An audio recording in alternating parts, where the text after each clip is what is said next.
طيب حضرتك عريس جديد وبتأسس البيت بتاعك وبتبعت دايما على الكول سنتر تسأل: أنا عايز أعزل الحمام وأعزل المطبخ علشان ما يبقاش فيه تسريب مية على الجيران اللي تحت وتبقى فيه مشاكل.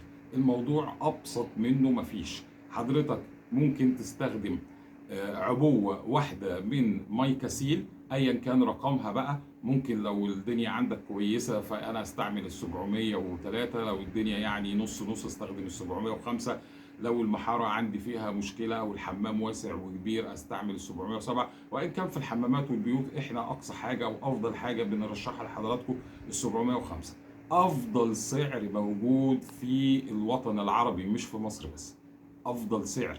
طب افضل سعر ده جاي على حساب الخامه؟ اطلاقا. اعلى خامه عزل بالضمان سنين تصل الى 15 سنه واكتر حضرتك ممكن تاخدها. طب انا عايز اعمل حاجه اكبر واكتر يا سيدي، بعد ما تحط الوشين بتوع المايكا سيل اللي هو العازل الاسمنتي، حط عليه وش واحد من البايكا برايمير وانت هتلاقي كميه عزل رهيبه قوي.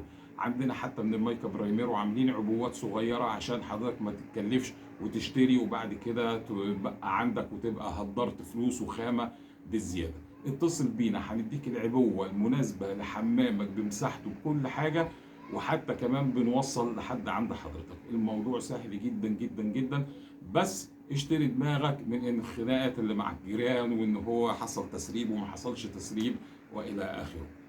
يعني الكول سنتر عندنا بيدعمكم بكل الاسئله الفنيه اثناء عمليات التشطيبات.